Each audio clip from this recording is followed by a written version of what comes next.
yo soy un gran ingrato con Menem, porque siempre he tenido un rechazo profundo, pero no después, ni en su primera y segunda presidencia, sino en el año 91, cuando perdí un programa de radio que tenía igual que el de ahora, porque me dijeron los dueños de la radio, y tenían razón, que era remar contra la corriente, oponerse a lo que en aquel momento era el proyecto de no trabajo, de despidos, etcétera, que a mí me parecía terrible, pero que a la sociedad en su conjunto le pareció plausible, y con un apoyo mediático muy pero muy fuerte se instrumentó una verdadera salvajada en el país.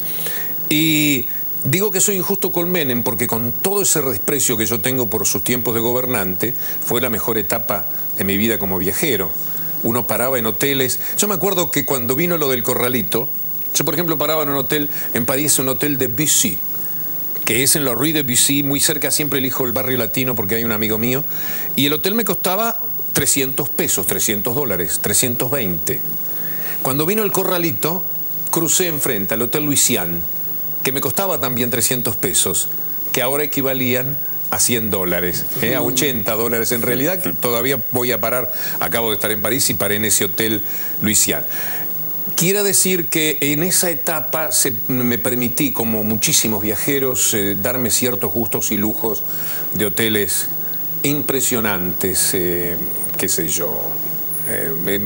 No, me parece que puede ser una bofetada contar alguna anécdota, pero se dan a veces además casualidades, porque nosotros de vez en cuando tenemos descuentos, etcétera, y accedemos a sitios muy especiales. O sea que quedé a distancia medida interplanetariamente del latón de mi abuela. ¿Y qué disfrutás de viajar? ¿Qué es ese alma viajera que tenés? ¿Qué es lo que se disfruta cuando uno está lejos del país? ¿Qué se conoce? ¿Otras culturas? ¿Los sabores? ¿Los olores? ¿Qué te queda la cultura? Sí, muy difícil atrapar en una respuesta en un programa de esta característica lo que a mí me sucede con los viajes, pero yo vivo con un impulso muy fuerte. A mí me mueve mi pasión por la historia y por la geografía, que un poco se ha ido diluyendo. Es decir, no soy tan lector de geografía con los cambios que se han producido en el mundo como de historia. Para mí estar en París es estar en todo lo que estudié desde Carlomagno en adelante, todo lo que sé de los reyes, de la Revolución Francesa, de literatura, todo lo que se mezcla en la base cultural muy francesa que nosotros tenemos, muy francesa y muy italiana, todo eso está allí. Yo recuerdo que la primera gran ciudad a la que fui era Roma, y a mí lo único que me importaba era ir a la columna de Trajano, porque estaba la fotografía de la columna de Trajano y al monumento ecuestre de Marco Aurelio, que también estaba, el de Marco Aurelio, me acuerdo la página 135 del libro de historia, y yo iba a buscar ese tipo de cosas, y fui a buscar la Bastilla. Para mi desasosiego, no está mal la Bastilla, está la plaza de la Bastilla. Yo creo que me impulsa eso. Yo quería ser marinero cuando tenía 11 años porque me atrapaba la idea de viajar, de conocer el mundo, de viajar, los ríos que estudiaba, los personajes de los que leía, el encontrar el monumento a ese personaje, la plaza que lo recuerda, qué sé yo, entrar al museo de Víctor Hugo en el maravilloso lugar de la Place de Bosch. Mirar por la ventana lo que él veía mientras se inspiraba a lo mejor en alguna pieza literaria. Y por supuesto que hice exactamente eso, Débora, pareces adivina. Mirar la plaza desde el lugar donde el verdadero Víctor Hugo se plantaba para mirar la vida parisina, que en aquel momento fluía justamente en ese lugar. Y también está el mundo del espectáculo. Yo soy muy loco de la música y del teatro y de todo eso, muy fuerte, y del deporte. Así que cuando no es el tenis es el boxeo, cuando no es un cantante popular que me importa, una presentación de Aznavour con Liza Minnelli que alguna vez motivaron, que yo no decía, no puede ser que estén juntos ellos y yo no vaya a verlos. Y eran tiempos además de bastante sacrificio. Yo he viajado con la comodidad de una vida económicamente un poco más resuelta, pero también he viajado haciendo sacrificios que me llevan a pensar que no hay persona que, teniendo trabajo, si verdaderamente ama los viajes, no pueda viajar. Yo no acepto la queja de cómo me gustaría ir. Esto no es verdad. El que le gustaría ir lo puede hacer. Depende cuáles son sus pasiones. Yo soy una persona que tengo un auto que da vergüenza, que no tengo joyas, que no tengo una actitud por lo material demasiado, la ropa ni hablar, un desastre. Pero tengo cada vez que tomo un dinero más o menos dulce, un aviso publicitario, una cosa que a mí me parece que ese es un dinero que no lo esperaba y que viene de arriba, como decimos nosotros, siempre lo primero que pienso es en viajarlo. Tatiana. Víctor Hugo, en este crecimiento, ¿no?, que hablábamos recién, desde el latón a los viajes, el confort económico, ¿sentiste culpa en algún momento? Sí. Por un lado eso. Y por otro, ¿a qué cosas le tenés miedo? Miedo a todo. Todo lo que se refiere a mi familia, a la salud de mi familia, de mis amigos. No muchos otros miedos, quizás. Pero yo digo que tener hijos termina con la posibilidad de que una persona diga no tengo miedos. La primera pregunta era... La culpa.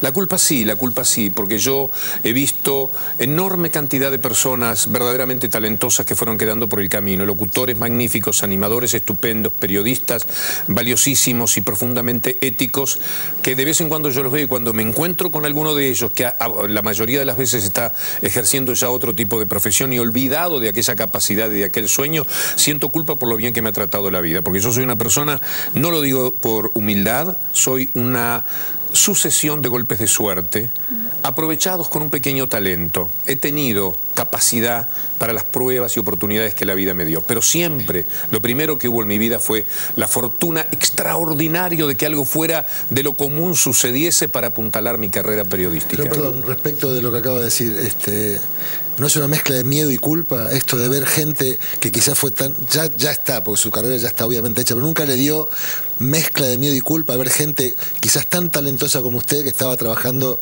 de vendedor de ropa, por ejemplo? No, yo no tengo ese tipo. Terminar de la misma manera. Puede ser, uno no siempre es buen analista de sí mismo. Yo sé que soy culposo y sé que tengo miedos a determinado tipo de cosas, porque en otros rubros no le tengo miedo a nada. Como todas las personas, finalmente. Somos muy débiles frente a algo y extrañamente fuertes ante otro tipo de contingencias que se pueden presentar. ¿Nunca le dio miedo quedarse sin trabajo de lo suyo, digamos? Nunca pensé en quedarme sin trabajo, porque además yo hago tantas cosas que es muy difícil, tendría que la salud afectar esa posibilidad. Pero yo escribo, más o menos, me defiendo, soy locutor, soy periodista, soy relator. Es muy difícil que a mí me dejen totalmente en la ruina profesional. ¿Qué influencia tuvo aquel abuelo lechero que se levantaba muy temprano en el campo y que volvía protestando porque no le pagaban? Una fuerte influencia en cuanto a mi inclinación por la política, por ejemplo. Porque yo era un chiquilín de... Había un gran programa que se llamaba Tomándole el pulso a la República, de Radio Carve de Montevideo. Era a las 11:30 de la noche y lo pasaban de nuevo, tempranito a la mañana lo reproducían. Yo lo escuché decenas, por no decir cientos de veces con mi abuelo. Es extraordinario. Era un código de relación. Yo sabía mucho de turf, era hincha de un caballo que se llamaba Pantagruel, que un día perdió con un caballo argentino llamado Tatán, y lloré como no lloraba por equipos de fútbol, porque eso no se daba. Porque mi abuelo amaba el turf y amaba la política, entonces me formé políticamente. Claro que si el viejo se levanta y ve lo que pienso ahora, de acuerdo a lo que él pensaba, se sentiría casi traicionado, porque él era profundamente conservador, era el Partido Blanco, el Partido Nacional, el partido más de derecha, con unas opiniones severísimas que no son aquellas con las que yo comulgo ahora.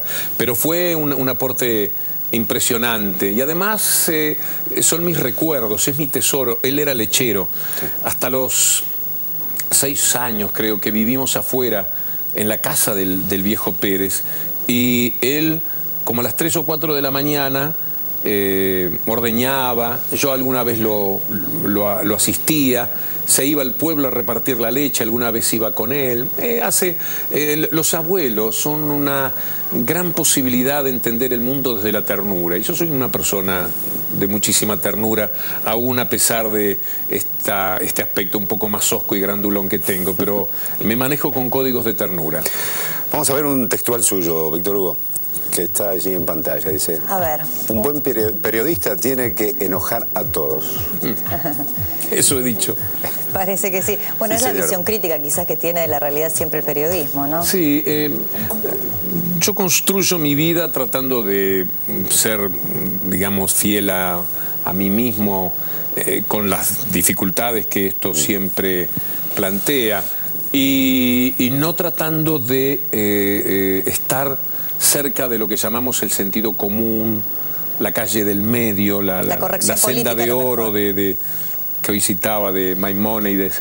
En esta actitud uno recoge siempre vientos, tempestades y amores, y es inevitable que así sea.